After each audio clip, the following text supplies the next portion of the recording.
Update. Would I be the a-hole for asking a paternity test because I don't remember getting her pregnant?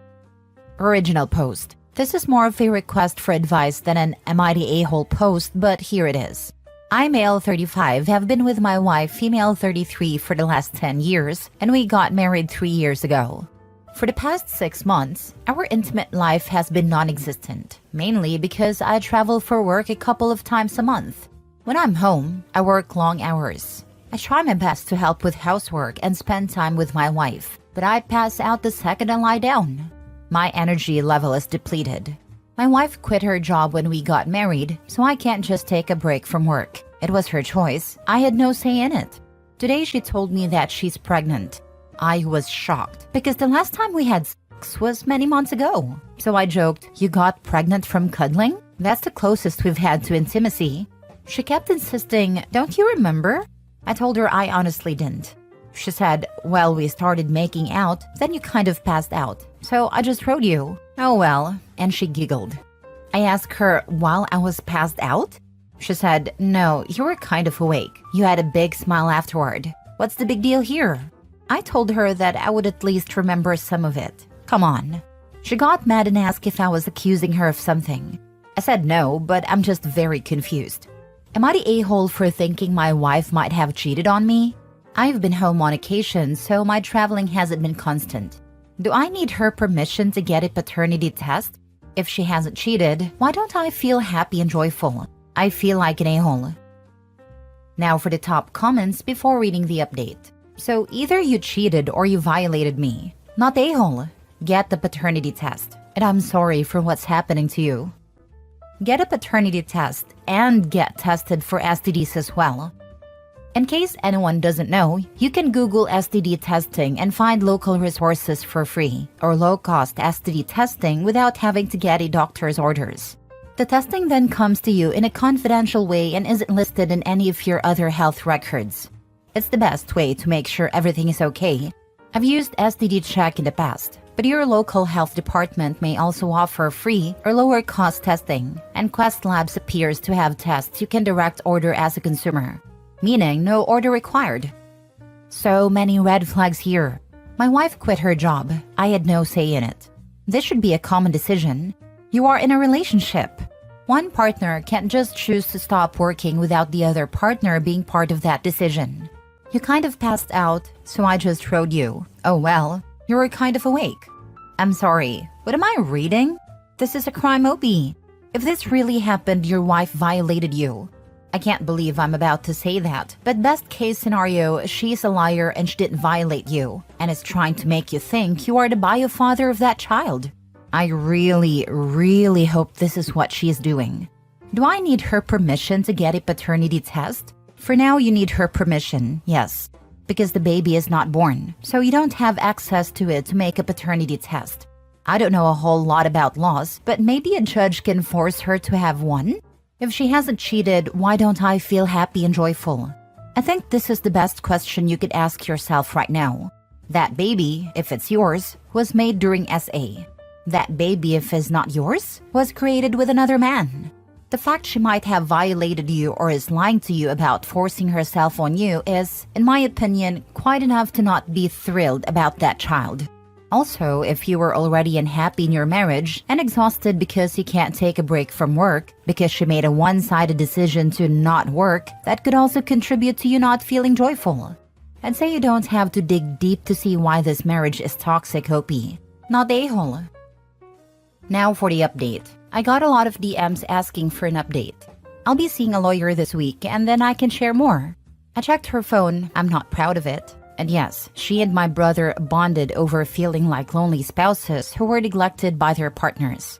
While I was away for my work trips, he would tell his wife he was working night shifts and would have sleepovers at our place. They both acknowledged how the arrangement felt both right and wrong, as neither of them wanted to leave their spouses, but still enjoyed the physical and emotional aspects of their affair. When I confronted her, she got angry about me going through her phone and said she felt violated. Honestly, I didn't know whether to laugh or cry. She insisted the baby is probably mine because we've been having quickies. According to her, it happened more than once, when I was half asleep, and she said, "I only wanted your baby." I told her I don't believe a single word she says. I told her she needs to move out and we'll figure out what to do after a paternity test. I also told her I'm canceling all her extracurricular activities because they're not my responsibility anymore. She said I'm financially abusing her, but to be honest, I really didn't care. I also told her I'm coming to her next baby appointment because I need to talk to our family doctor. She's currently staying at her best friend's place. Today, she messaged me saying she's spotting and blaming me for it, claiming I've stressed her out and increased her chances of miscarriage. She said I'm a crappy father and an abusive spouse. Honestly, I'm not even sure if she's ever been pregnant. I asked if she needed a ride to the hospital or her friend's address so I could take her. She didn't answer. So here I am. I blocked my brother from everywhere. I don't have a brother anymore. Tell your brother's wife everything. I already have. I sent her the screenshots of their messages, then blocked both her and my brother. I don't care anymore about him. I think you should unblock your sister-in-law. Maybe she can provide you with more information necessary for your divorce, because the most likely thing is that your soon-to-be ex will start a smear campaign against you and present herself as an abused wife and you as an abusive husband and controller. She already started a smear campaign. Oh my goodness. Is she for real? I'm fascinated by cheaters who get all offended when they're caught and talk about having their privacy violated and try to play the victim in a situation they created for themselves. Then she has the audacity to accuse you of being a bad or abusive father/partner? She's so far up her own behind she's throwing out judgments she's in no position to make. I'm glad she's out of your house, and while I'm sure this hurts you, at least you're clear on who she is and the nasty levels she's prepared to sink to. Good luck and good riddance to her. I just can't believe she thought Opie was this stupid. Did she really believe that she can gaslight him into believing that he was having this imaginary sex life with her? She didn't even bother to sleep with him for real once to make it believable. She thought she'd be in the clear. With the likely father for baby being Opie's brother, there's a good chance it would share features with him and look enough like it was Opie's. But yeah, what was her endgame? That Opie would be able to work less and spend more time with her with a baby on the way? She does realize they're expensive and use up a lot of your time and effort, right? How long was she going to keep banging his brother? Forever? What an idiot. Next story. Am I the a-hole for refusing to pay for my brother's wedding after he invited my ex? So here's the situation. My 28 male younger brother, 25 male, is getting married soon, and I was excited for him until I found out he decided to invite my ex-girlfriend, 27 female, to the wedding. Now, let me give you some background. We broke up over a year ago, and it was pretty rough. She cheated on me with his best friend, and it took me months to get over that betrayal. When I found out she was invited, I was furious and reached out to my brother to express my feelings. I told him that I would not attend if she was there. Instead of being understanding, he got defensive and accused me of ruining his big day. He insisted that he wanted her there because they've become friends since the breakup and that she's changed. I told him that if I'm not welcome, then I won't be attending, and therefore I won't be covering my share of the wedding expenses, which I had already agreed to pay before the invitation fiasco. Now, my family's pulling me in every direction, saying I'm being petty and ruining my brother's wedding for no reason. They're calling me an a-hole for not supporting my brother and for potentially putting a financial strain on his wedding plans. Some even suggested I should just suck it up and attend for the sake of family. I've now decided that I'm not paying for a single thing, and that if he wants to have a wedding with my ex as a guest of honor, it's on him to cover the costs. Am I the a-hole for standing my ground and refusing to fund my brother's wedding under these circumstances? Edit. Just to clarify, I'm not upset about the wedding itself, but about the fact that he invited someone who hurt me deeply. I feel like my feelings don't matter to him, and frankly, I'm tired of being the one expected to just roll over. Now for the comments. Not the a-hole. But what is the deal with all these people paying for siblings' weddings? When did that become a thing? Honestly, I don't know why my brother and his family expected me to pay for the wedding. Paying for your sibling's wedding sounds like something invented on reality TV by a plastic couple. If he's still best friends with the guy your fiancé cheated on you with, that says a lot. And the nerve to invite her to his wedding, let alone remain friends, is unbelievable. If they're more important to him than his brother, who was betrayed, then they should help cover the wedding costs. Not the a-hole. Not the a-hole. This woman betrayed and hurt you, and now your brother is friends with her and she's changed? Don't pay. Don't go. Hold strong and give your brother an "I told you so" when she cheats on his best friend. Your brother is showing you how important you are to him. Believe him. Thank you for your input. This "I told you so" will be the most satisfying one so far in my life. What your brother is doing is outrageous. I may be a little biased as I was cheated on by my ex-fiancé February last year. When my siblings found out, my 3 sisters dropped her as a friend and said they will not physically hurt her but to never contact them again. My brother was my rock and would never have made me be in the same room as her. Your brother is not a very good brother. Did your brother also get a turn with her? Yes, unfortunately.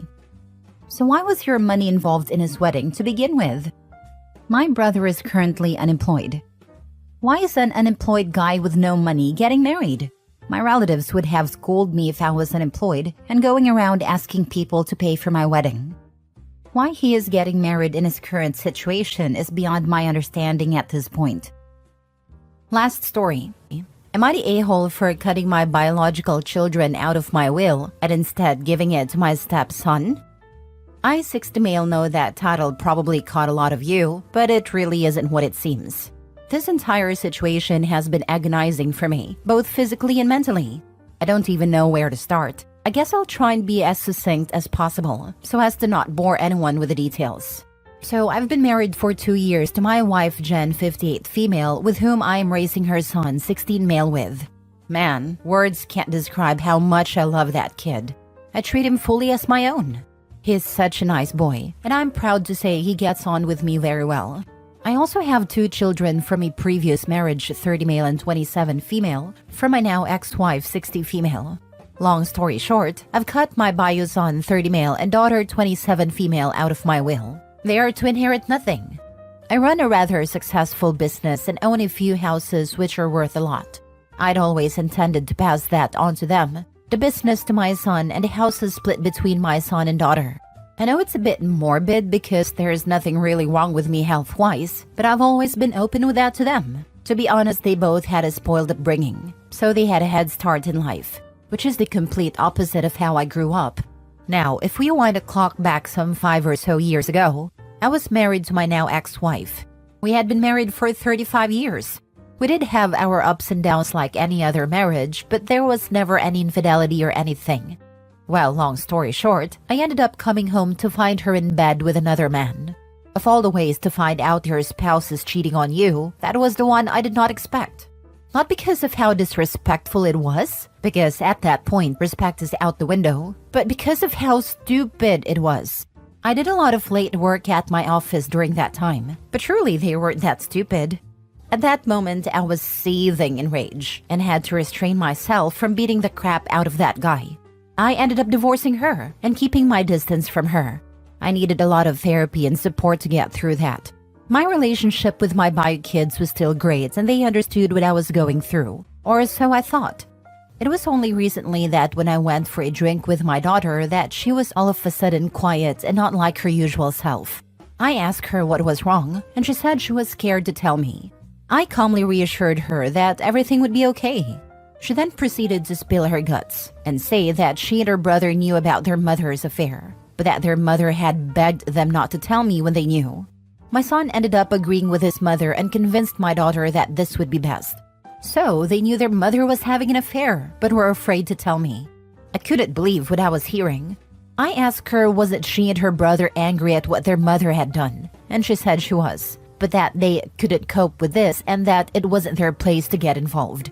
Well, by not telling me, they had involved themselves. I later had to confront my son over this. He hit me with the "it was to protect you" shtick.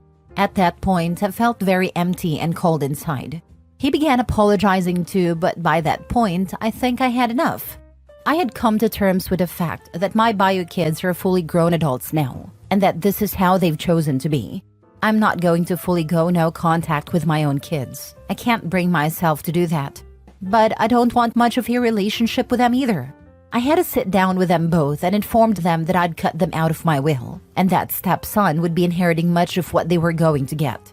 This led them to have outbursts, of which I myself didn't even experience when I caught their mother cheating. They accused me of being heartless and cruel, and how can I love my stepson more than them when he's not even really my kid? I told them both, he's more of my own than either of you, and left.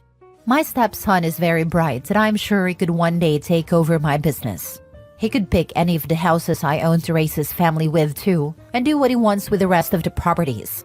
My ex has been sending me messages calling me heartless too. I have to admit, I have thought whether I went too far in this. Am I the a-hole? This is a tough one. On the one hand, I understand how you feel. It has to feel like your children were complicit in the affair and helped their mother to break your trust. In reality, they did. I could see being absolutely livid on learning this new info. On the other hand, even though they were adults at the time, they were young adults. Young enough still that their mother likely still had a lot of pull on their decision. Your daughter especially seems to regret her decision not to tell you. It sounds like it has never sat well with her, and a little age and maturity have made her come to a different understanding. She could have taken this to her grave and you wouldn't be the wiser. Instead, she came to you to tell the truth, even though she knew there would be fallout. Not only from you, but from her mother and brother who convinced her to keep the secret. That she was willing to do the right thing even knowing it would cost her says a lot of her character, as well as her level of respect for you. I'm not defending her initial actions. There is no defense for that. But maybe she deserves a little grace for coming clean in the end when there was nothing to gain and everything to lose. Enough for, at least, a more in-depth conversation once the shock and anger have faded. What an ugly situation. When I was 19 years old, I found out my mother was having an affair. I told my stepdad about the affair. He confronted my mother. My mother lied and told him I was just trying to stir up trouble. I was thrown out of their house and ended up living in a homeless shelter for almost a month before one of my friends found out and her parents let me live with them for 6 months while I worked and saved up to move into an apartment. During the month I lived in a homeless shelter, my stepdad found out I was telling the truth when my mother took off with her affair partner. He never apologized to me. He never invited me to move home. He didn't care that the child he raised from the age of 5 was living in a homeless shelter for telling the truth. For a long time, I wished that I had just kept my mouth shut about the affair. As an adult, I have not spoken to my mother or stepfather in over 20 years. He took her back about 3 years later. As an adult, I know that I made a correct decision in telling my stepfather about the affair, no matter what it cost me. And believe me, living in a homeless shelter for almost a month haunts me to this day and affects every financial decision I make. Having said that, I do believe that your children should have told you about the affair. I also understand why they didn't. I do believe that your daughter deserves some grace though, because she did tell you the truth when it would have been easier to keep her mouth shut. I also understand OP's feelings of utter betrayal. I guess in summary, I would just say that I think therapy will help you work through your feelings of betrayal and hopefully can put you on a path where you can gain some perspective into the situation. One final note, your cheating ex-wife calling you heartless? She can go kick rocks barefoot. I genuinely hope you're doing well now. That's a tough hand to be dealt early in life. Life is much better. I am happily married and I have 2 beautiful, now adult, children. As a child of divorced parents, both of whom used me as a pawn in their games, I can tell you that it puts the kids, no matter what their age, in the middle of it, in a very uncomfortable way. I was only 11 when my dad told me to keep a secret from my mom, who of course found out. I was blamed for keeping the secret, even though I was the one who spilled the beans. So I actually did not keep the secret. Your daughter was asked to keep the secret. She felt it was wrong and came clean to you directly. That should count for something. Yeah, I was 12 when I caught my mom cheating. I don't think I ever told my dad. He found out anyway and they got divorced. Even if the kids were in their 20s, it's an awful position to be in because you have to choose between parents. My sister and I caught my mom cheating on my dad when we were in high school. We didn't say anything because it would devastate my dad. My mom would have beaten the crap out of us, and they would have had a very ugly divorce. I was about to go to college on a scholarship that I was going to have to work my butt off to keep. I definitely didn't need myself in the middle of a crazy divorce. Regardless, parents that dangle a will over their kid's head for any reason is doing it for the drama. Update. I'm about to sue my late wife's family, and it makes me sick. Original story. My wife died suddenly in an accident that critically injured our son. Suffice it to say, along with being shattered, the whole matter has me rather preoccupied.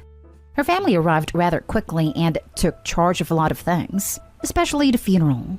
It was helpful because my focus needed to be on my son.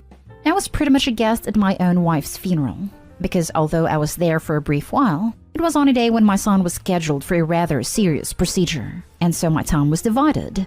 All the while, I could hear Suzanne, my wife, in my mind telling me to take care of Zach and not worry about the formalities. So I basically just gave my in-laws my checkbook. I'm not complaining about that. What happened next is different. They wanted to take some of her things. And of course, I understood the value in them having a keepsake of their sister/daughter. I would never have said no. But they took everything. Keep in mind, I wasn't there. My younger son wasn't in the house at the time either. The next time I was home, I realized that they basically cleaned the house out of everything they thought was hers, including photo books. Hours before this, my wife's older sister even went so far as to say she wanted to take PJ, my younger son, saying I needed time and that he would be better with them. I shut that down before she ever finished the idea, though I tried not to let my anger show. In the immediate, my feeling was, I'm not going to deal with this right now. I simply didn't have the time or bandwidth to deal with it then. Not long after, my wife's sister called asking about several pieces of jewelry, claiming them as heirlooms to the family. That prompted me to recall a safe deposit box that my wife kept. I never thought we needed it. When I went to close it out, I found the jewelry. They're not getting the jewelry, but also among the papers, I found that she had a will. It wasn't formal, but it was detailed, and I later learned that it is enforceable.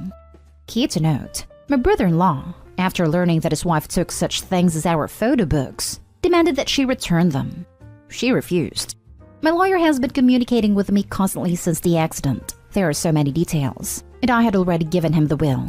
When I told him that my sister-in-law refused to return the property, which rightfully belongs to our children, he told me he would make a written request for all items to be returned to the executor, me, in order that they can be distributed in accordance to her wishes, and asked me to make a list. This was over a month ago. Today, I get a reply from some attorney stating effectively that I had given them permission, and so all items questioned were gifts. Are you freaking kidding me? This reply came through my lawyer, wherein he said, now we play hardball. He said he'll seek an order, though I'm not sure if that requires a trial. Did I meet with him next week? I would be passive at the shadow of all this mess if it meant protecting my boys from a family upset. But a line has been crossed.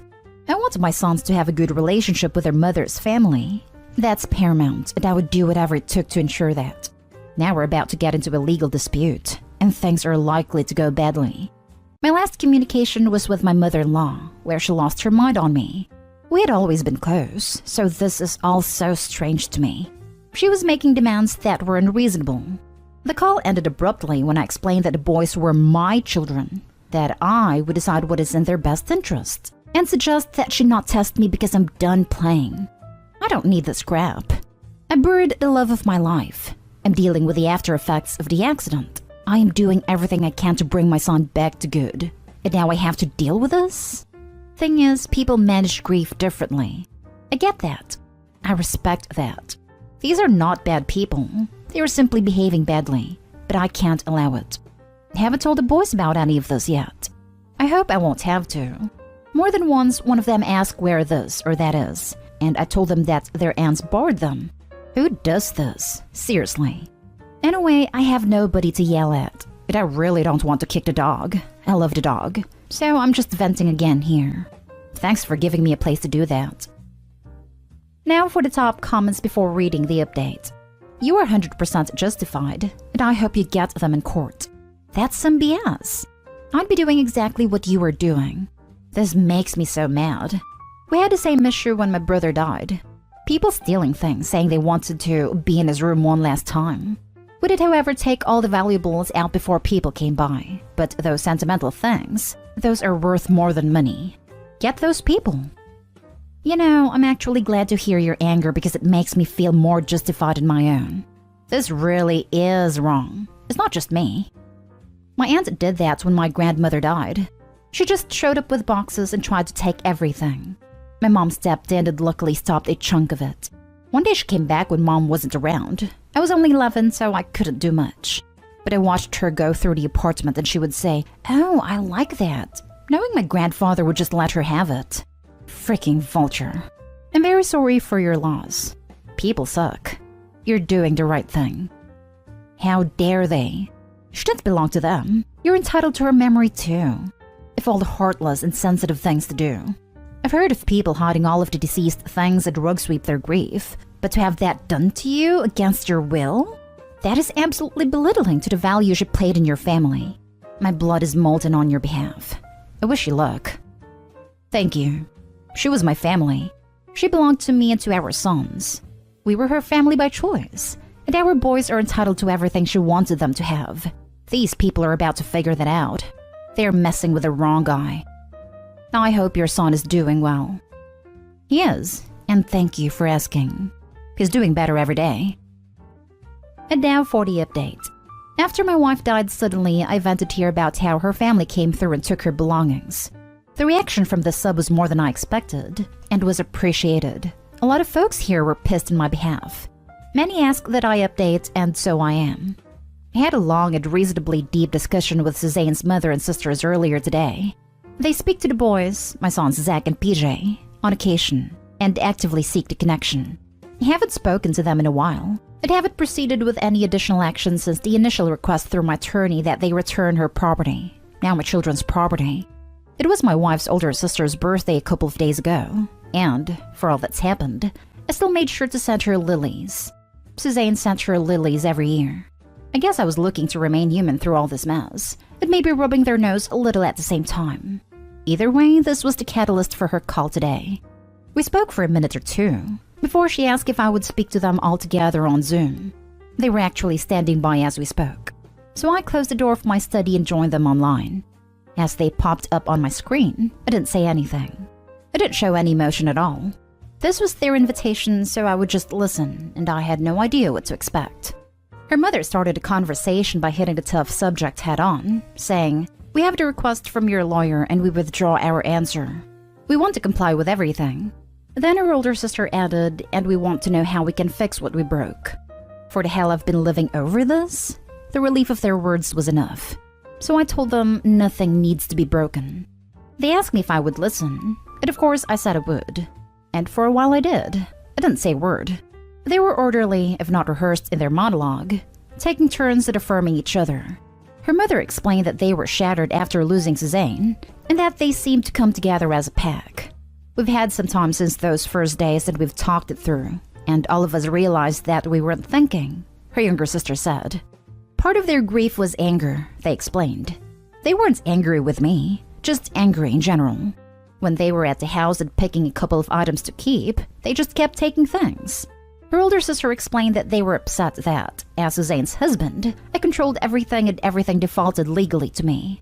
She said it shouldn't have upset them, acknowledging that's just how it is, but that they felt secondary.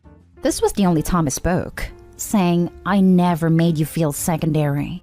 We just wanted her back," one of them said.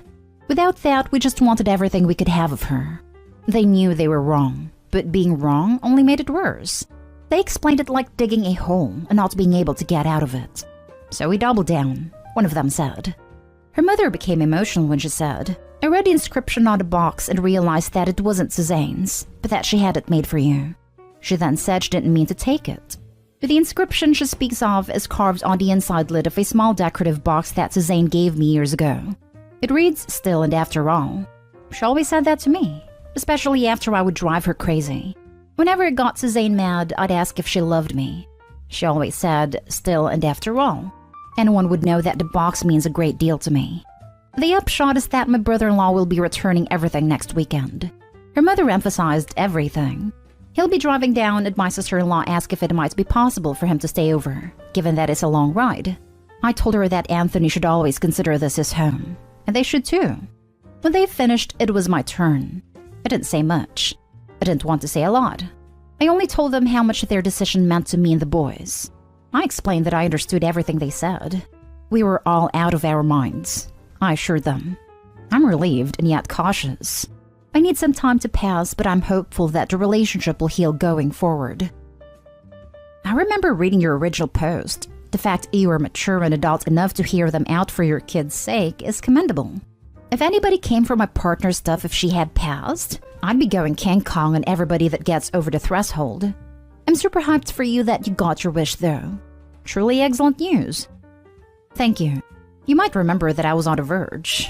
There was a lot of talk about scorched earth. I'm just so glad it's resolved. I'm glad for this update. Happy that they saw their actions were not right. I'm glad that they took a step back and regained their humanity. Godspeed and good luck. Wow. I haven't seen your original post, but reading this brought me to tears. Reconciliation is not something you see often these days. How big your hearts must be to have agreed to speak with them all on the spot. I'm so sorry for your loss, but I'm hopeful for your families moving forward and healing together. I read your original post, and it was heartbreaking and infuriating all at the same time. When you should have been seeking comfort with family members, they pushed you aside. To read today's post was wonderful, and I'm so glad they saw how hurtful their actions were. I hope that the relationship between you and her family survives all of this turmoil, for the sake of your children and you. Best of luck to all of you. I'm with you. I really do hope that this is something we can put a period on and move forward to better days. I'm thinking we all want that. And the best part, my boys still have no idea. I'm trying to keep it that way. Thank you. Now for the last story.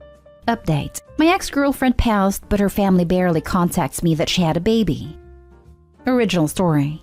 There's no doubt her son is 100% mine because we had a paternity test just to be sure. Anyways, my 27 male barely found this out weeks ago. The only reason we broke up is because I had to move back across the country last year to help my family after my dad died from COVID. Didn't want to do the long distance since I was gonna stay there working for a bit. She never told me anything. Her mom says she didn't want me to worry about her all the way over there when my dad's family needed me more, and that she was gonna tell me as soon as I was back. I moved back little a month ago. Only now I'm finding out not only that I lost her, they said there were complications when she gave birth, but we have a baby boy. Feeling a mix of stuff, and worst part is, I can't talk to her about it because I wish she'd told me. Her mom says they've barely been managing with him. They need help with him, and so that's why she reached out to me once they learned I was back. Of course, he's mine and that's my responsibility. Still, it's hard not to panic. I'm still in shock about her death. Now I've got a son I need to take care of and didn't even get to be part of the first 2 months of his life. My family doesn't know about him yet. Hell, I still haven't met him yet. Her mom's only sent me pictures. He's beautiful. I don't know how I'm gonna do this. I'm scared, sad, and pissed off for some reason. I'm nervous about meeting him, or how this is gonna go. Her parents will be around to help, but I know he'll be with me full-time for the most part. Really, any advice I'll really appreciate. From new parents or anyone, honestly. What the hell do I do about all these new changes? Now for the top advice before reading the update.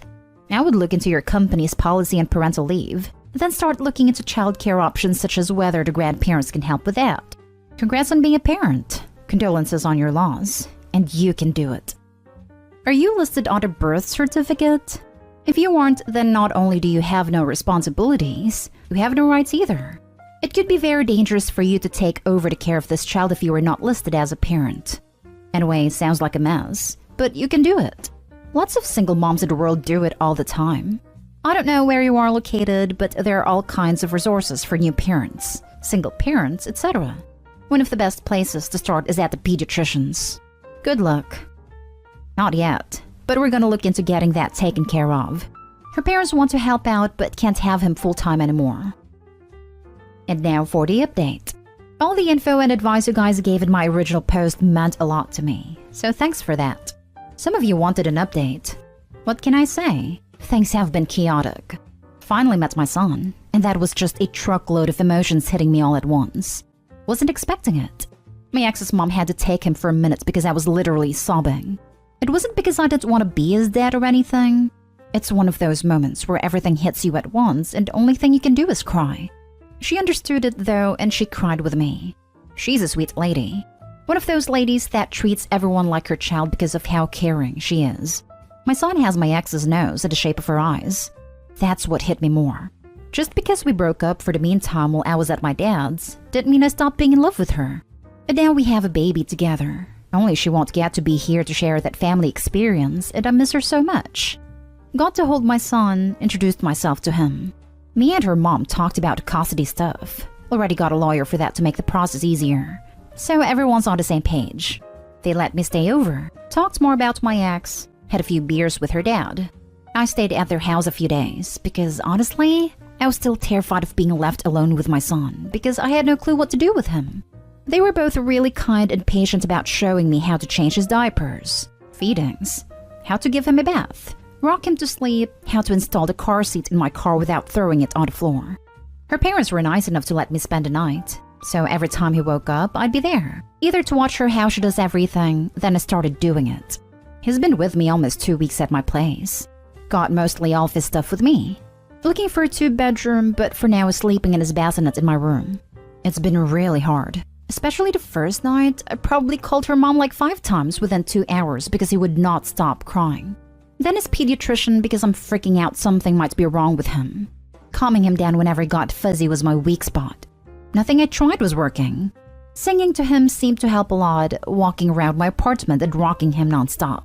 It's still not easy. At least now I'm feeling more confident that I can handle the crying and not freak out enough to call for help.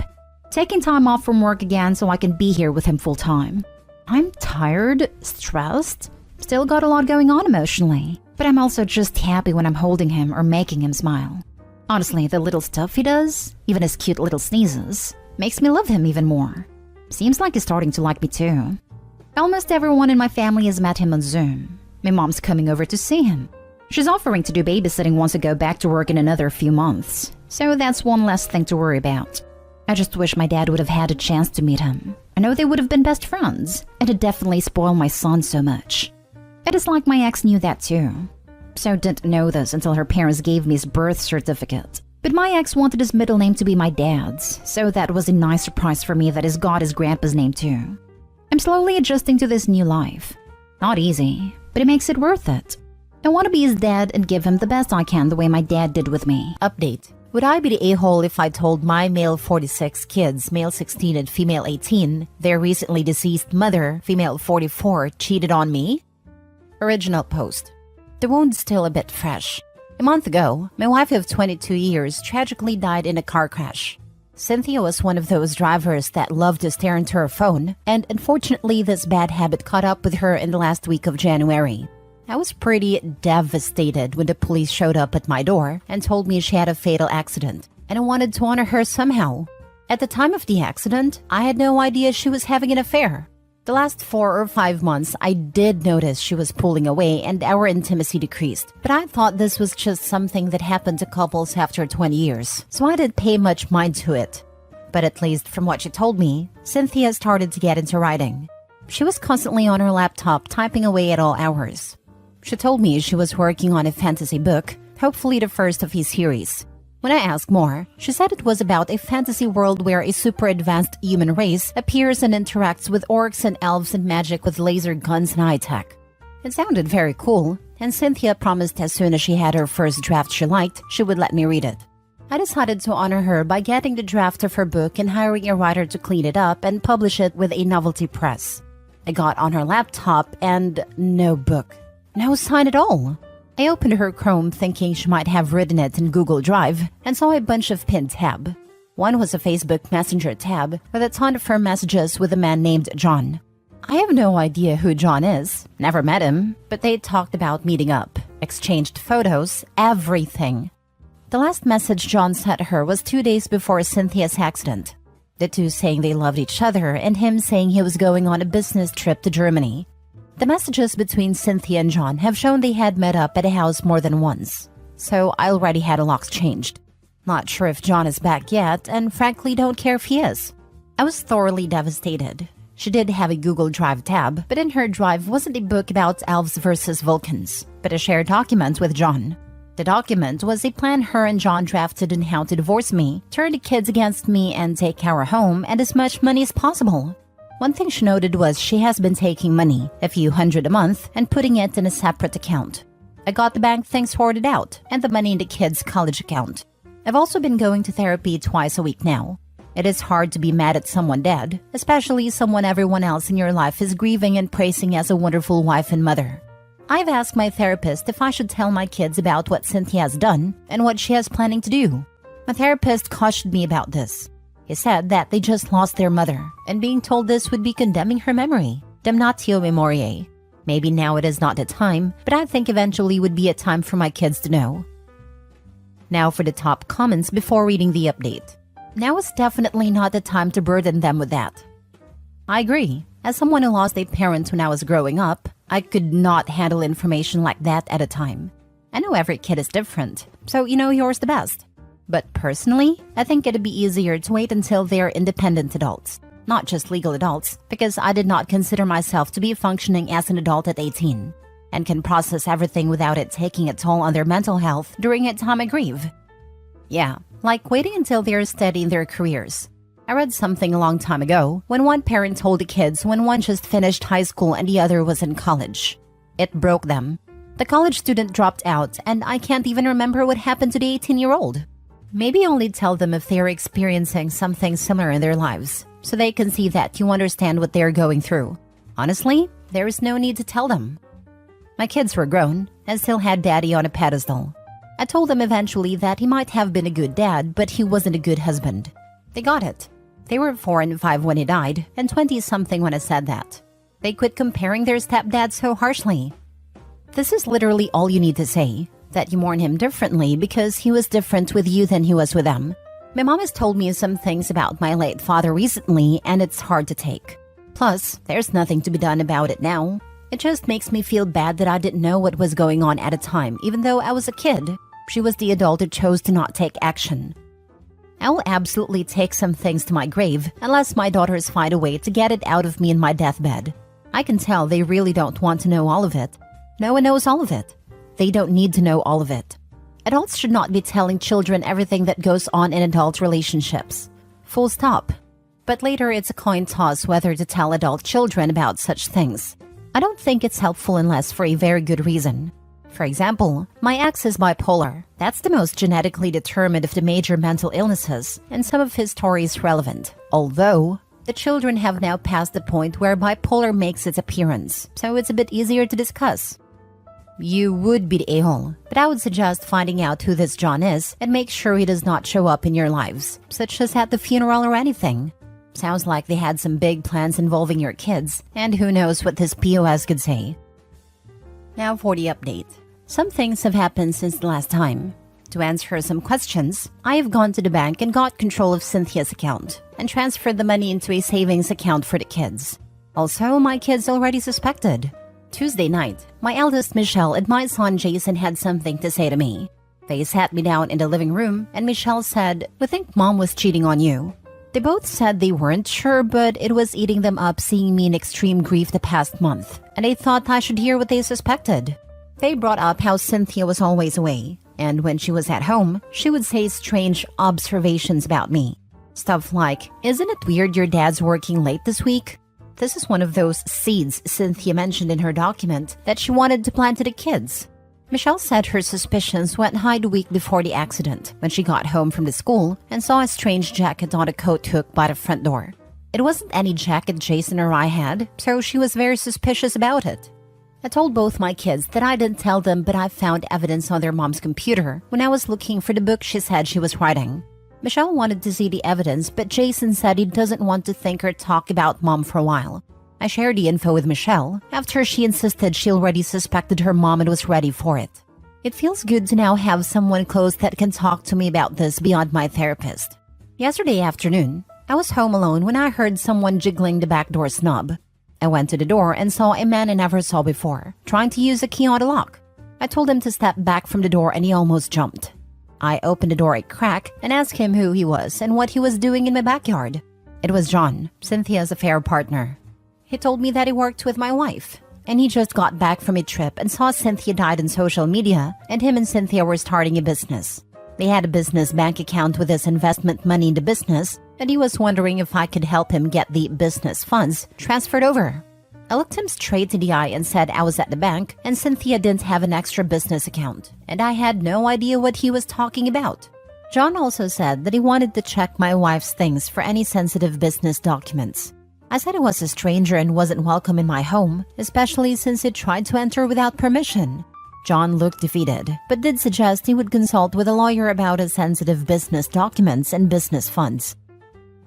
John had a key to your home, and he knew Cynthia was dead and still tried to enter like he had rights to it.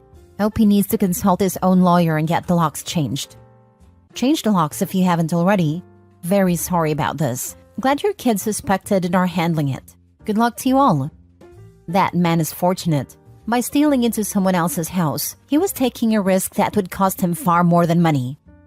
I'm not proud about what I'm going to say, but if all of this is true, I'm glad she's dead. I mean, she wasn't only cheating, which is horrible, she was stealing OP's money and executing a plan to put their own children against him. She was the incarnation of evil. Even all the pain, OP is lucky that this happened, because if not, she was prepared to take everything from him and destroy him.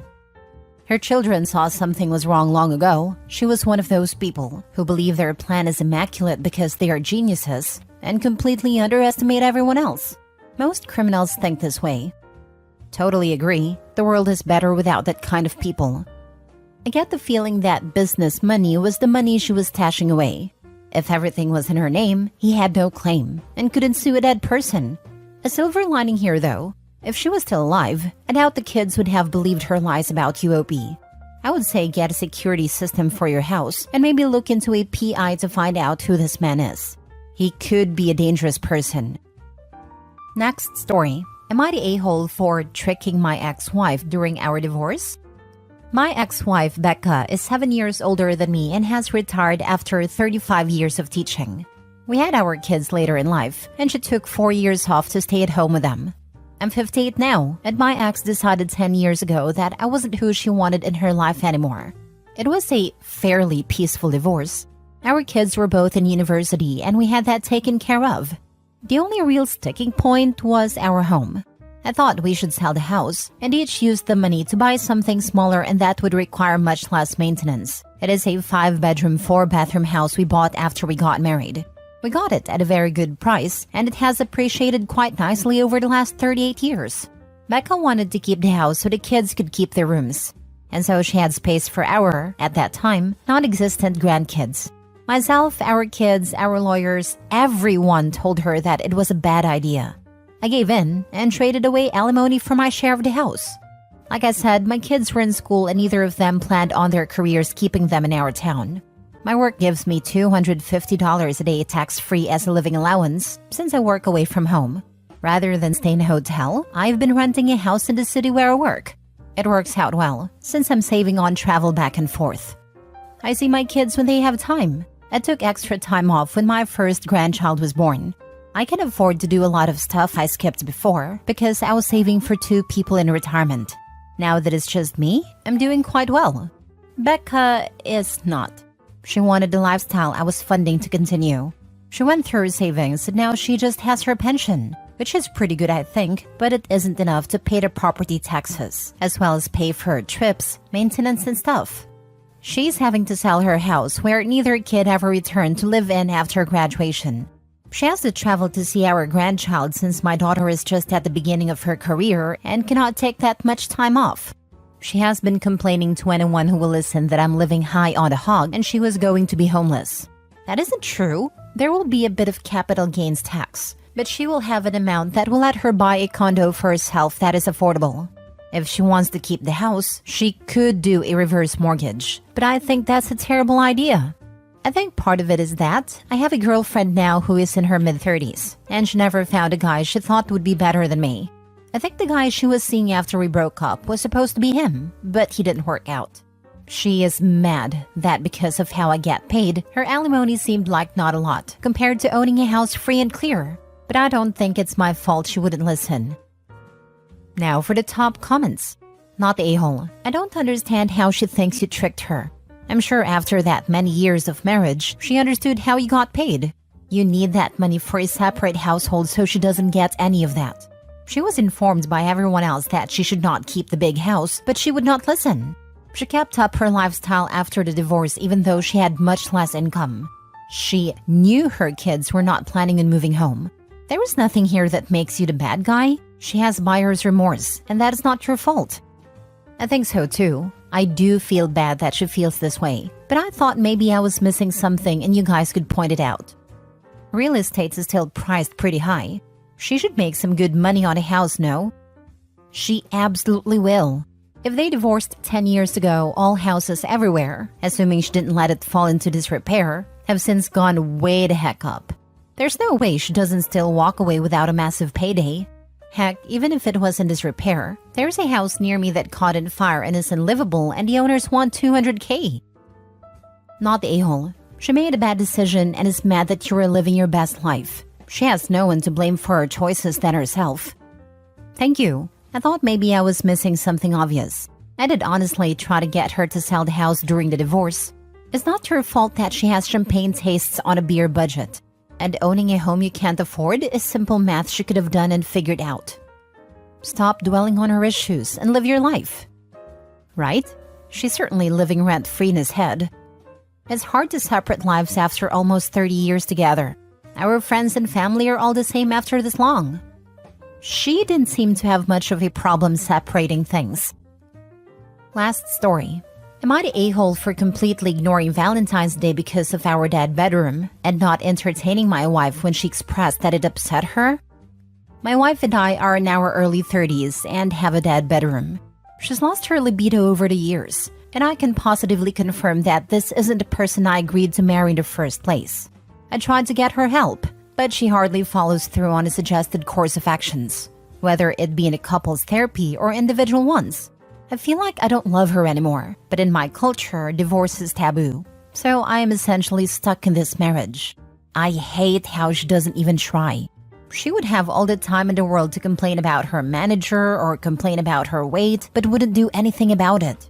But trying to improve intimacy and getting her to do stuff is like beating a dead horse. So I withdrew. It started by stopping texting her "I love you beautiful" every day when I'm at work. And then I stopped giving her foot rubs and back rubs. Stopped making date plans.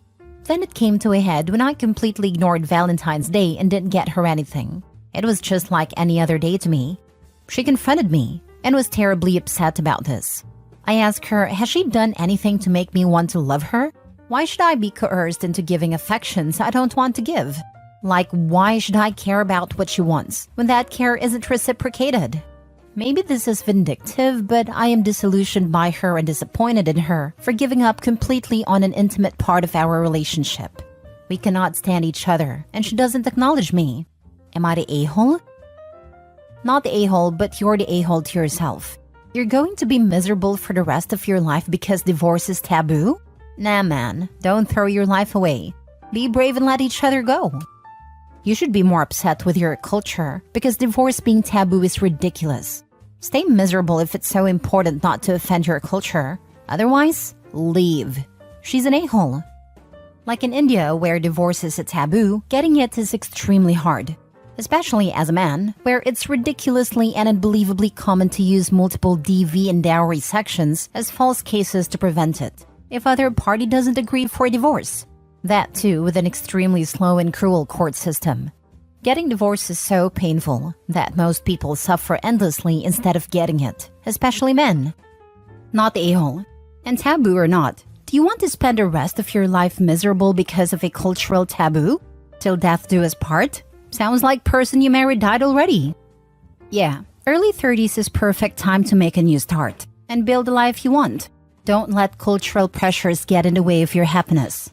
Update. Am I wrong for not giving my cheating wife another chance? Original post. Me 39 male and my wife 33 female have been together for 13 years. She recently went away on a girls' trip. I was not worried at all. I've never had a reason to distrust her. She has never done anything to give me a cause for concern. And it's not like she was even going abroad. She was going to a Butlins half an hour away for God's sake. She went with her sister and a few other girls. She called me up this morning and I didn't expect anything other than her checking in. She's only been one night of a 3-night trip. When I answered, she was crying and incoherent. When I finally calmed her down, she told me she had slept with someone else the night before. Supposedly, she met a guy who she approached. They flirted a little and danced together, and she thought that was as far as it would go. But he supposedly just charmed her into a kiss, which turned to making out, which turned her to asking him to walk her back to her hotel, which turned into them doing the deed. She says nothing was amiss. It wasn't pushy or weird, and they actually did it multiple times, because she would say they need to stop and he would stop immediately, and then after a few minutes she'd want him to carry on and he would. And he supposedly never even finished because of the stop/starting. This supposedly went on for 3 hours, and she eventually said stop for good and asked him to leave, and he did. The guy is supposedly 10 years younger than her, and she said she lied and told him she was going through a divorce. She says she doesn't know what came over her, and she just wanted to see if she still had it, but got carried away. 14 years, married for 10, and we have a 7-year-old daughter. I want to leave her. She's begging me not to, offering marriage counseling, never going out again, never drinking again, etc., etc. But I've always been a one-chance sort of guy. I just told her to go screw herself, and have been ignoring her since about 10 a.m.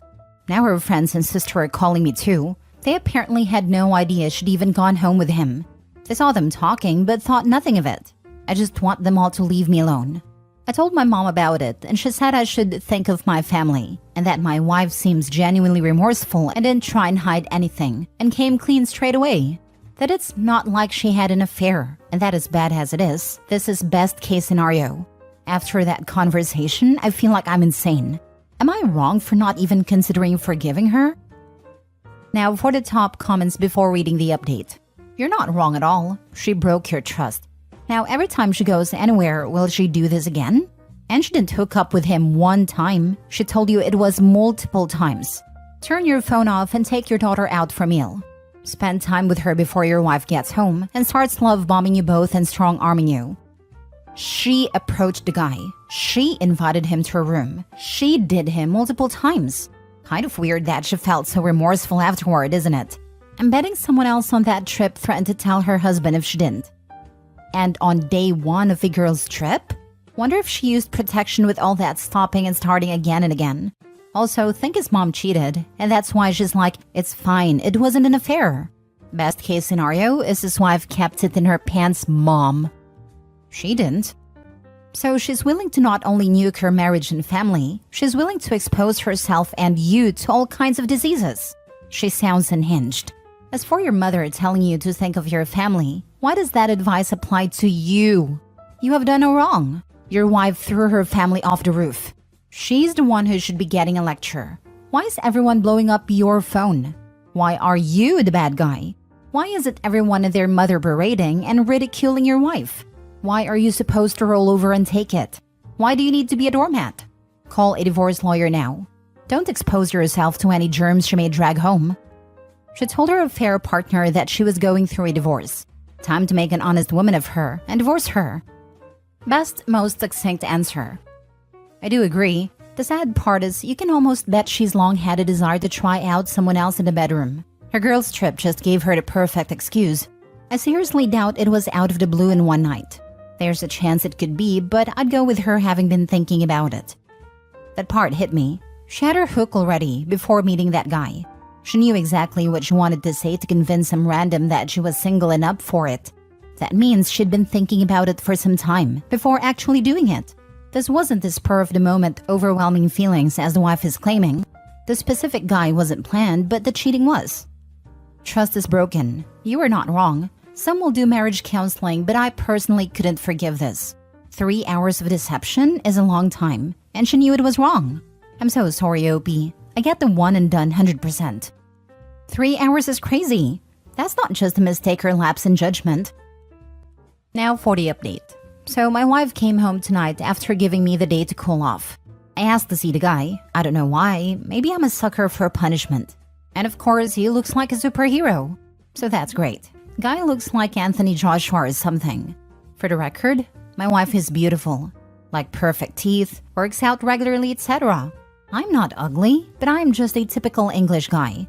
Not overweight, but could probably lose a few pounds. Bit of a dad bod, etc. Still have a full head of hair, which is nice. I always felt so lucky to be with her. She was an amazing partner, an amazing mother, funny, intelligent, etc. I asked her to lay out what happened to me in more detail. I wanted to catch any lies/changes in the story/test her consistency. She basically says she was at the bar and a guy was stood next to her. They glanced at each other and she said, "Where did you came from?" to him. He asked what she meant and she said he was the first handsome man she'd seen. And that's how the conversation got started. As for her telling him she was divorcing, that happened when he glanced down, noticed her ring, and asked her about it.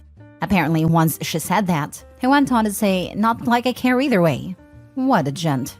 I asked if she thinks he could have slipped her anything, and she says it's impossible, because they only did shots together. I asked if she took any drugs, and she admitted to doing coke with her friends, which isn't all that surprising. If you're from the UK and you're into drinking culture, it's pretty standard. A few of you seem to be American, so let me explain what exactly a Butlins is. It's basically a holiday resort, usually for families, but they sometimes host adult-exclusive weekends where it's a pretty big party place. It's cheap and grimy and can be a lot of fun. People dress up, there's DJs, live music, multiple venues, and late-night entertainment, etc. As for people saying she got caught by her friends, she actually didn't. She disappeared with a guy and went home with him. Texted her friends she was tired and wanted to go to sleep, and as they were on the resort and the hotel is like a 3-minute walk, they all just said to text when she was safe in her room. She was sharing a room with her sister, but she was in their other friend's room, drinking and doing coke because they thought she was sleeping. She told the guy to leave at around 6 a.m. because she thought her sister might be coming back soon, as that's when the party usually winds down. I asked her how many times she did it with a guy, and she said 4 or 5, lasting between 5 to 10 minutes each time. Apparently, even after cheating, she never thought she'd sleep with a guy. She says she just wanted to give him oral, so she did that. But the guy said he could only finish if he goes all the way. She didn't believe him. Until 20 minutes later, she still wasn't done, so she gave up and climbed on top of him. But then after about 5 minutes, she thought, "What the heck am I doing?" and got off him. Then lay there and cuddled him and drank more, and then 10 minutes later, they would be touching each other again. This repeated 4 or 5 times. She says that she kept thinking it was wrong, but then would think it's too late now anyway, so might as well carry on, and basically go through a loop of that. I asked her why she felt the need to see if she still had it, and she says since she hit 30, she's been self-conscious of her aging. That when she spots a new wrinkle or something, it drives her to tears. She said that chatting to the guy made her feel young again, and she latched onto that. Also, apparently the guy was there with a girl, who my wife said looked like a younger version of herself. And the guy pointed her out to my wife and said, "That girl over there watching us has a crush on me," and laughed about it. After he had been talking to my wife for like 30 minutes, the girl had enough, walked over, and kicked the table, spilling the guy's drink and then stormed off. She says that a guy picking her over a younger woman drove her ego crazy, and that was when she decided to kiss him. I asked her why she even told me, and she said that when she woke up, she saw I'd sent a selfie of me and our daughter eating pizza together, and it sent her into a nervous breakdown. That she was wailing and sobbing so loud, it woke up her sister, and that's when she confessed.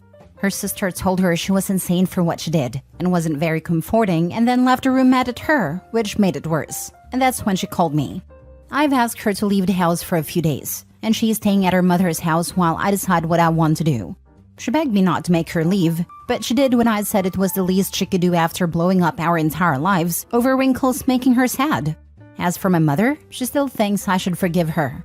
For context, my dad died about a year ago, and my wife has really been a rock for my mom. I cannot see her as much as I would like due to my work, but my wife is a self-employed lash/nail tech and has a lot of free time, which she uses to spend with my mom. To keep her company, do her hair, and have girly days to try and make sure she doesn't get lonely. Like I said, she was such a perfect partner. No, I don't think my mom is a cheater or whatever, and she's very angry at my wife. But she loves her and she just wants everything to be okay. My daughter has no idea what is happening. She was already asleep when my wife came and went again. She will just think mommy's still on holiday. I still have no idea what I'm going to do. Honestly, I'm still reeling. But that's basically everything. Do people just have no self-control? You have to want to be in control to do so, unfortunately. I don't understand people who cheat for an ego boost. A good-looking person wants to use me so they can get off, and that suddenly means I'm worthy? Get the heck out of here! Especially for a woman, it's so easy for a woman to find no-strings-attached hookups, no matter what she looks like. If by got it she means still a sucker, then sure. right? Also, if it really just the ego boost, the fact they approached you should be enough. You say thanks but no thanks and carry on. Wife is 100% holding some other reason back. Soon-to-be ex only regrets what she did because her life is now crumbling around her. She blew up her life, OP's life and her daughter's life due to her selfishness. No sympathy for her. She was looking for an ego boost and was willing to get it at a cost of the people who love her. A new wrinkle set her off? Yeesh. So much for growing old together. Ever since she turned 30, she's starting worrying about aging and wrinkles. Oh, is she in for a shock? Signed, a 70-year-old woman. Nah, that was just a weak excuse she came up with after the fact. She wanted to fool around.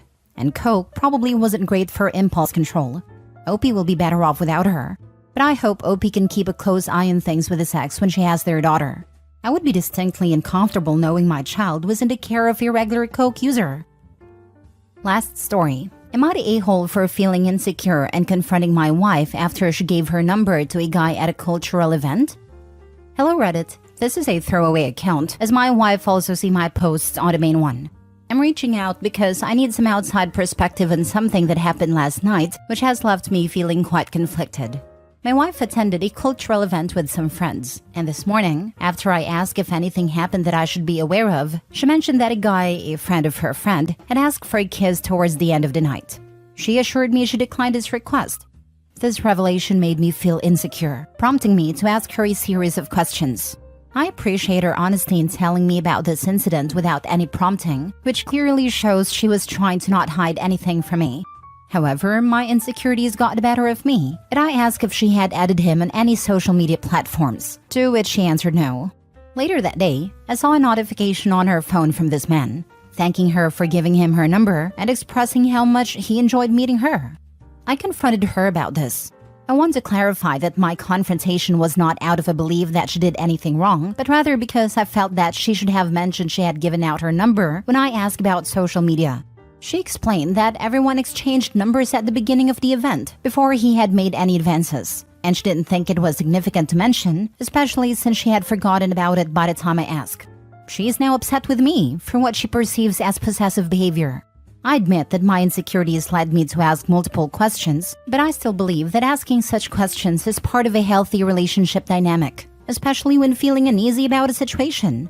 Am I the a-hole for feeling insecure about this situation and confronting my wife for not telling me she gave out her number, despite initially being upfront about another advance from the same guy? Edit for clarification. I was on the couch with her when she received the first message, so she never replied to him. Now for the comments.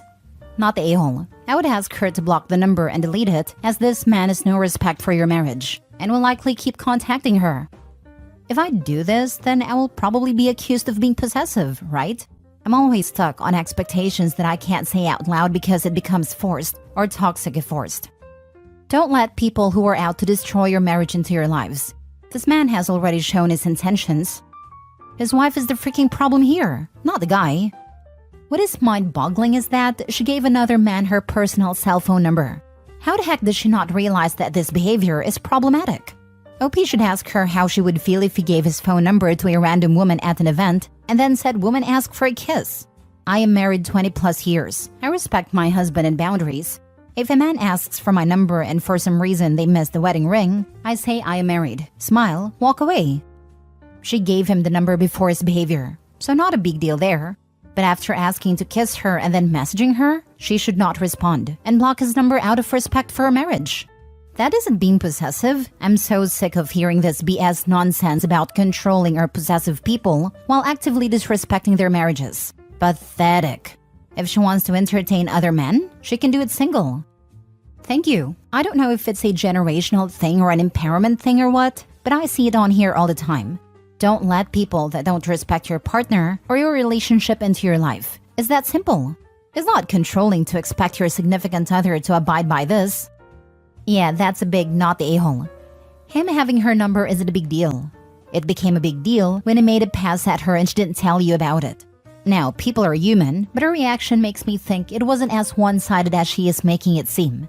If it were a mistake, likely the response would be, oh crap, I completely forgot we all exchanged numbers. Ew, not going to reply to him. But she attacked you instead. Yeah, that's what got me insecure actually. I clearly asked her, and later on saw the exact moment the first message arrived. She says that it's her hard work to always have to describe everything that happens whenever she goes out, and is genuinely upset at me for making a big deal out of this. Nah, a dude trying to kiss her is a big deal. If she's not making a big deal of it, I'm concerned.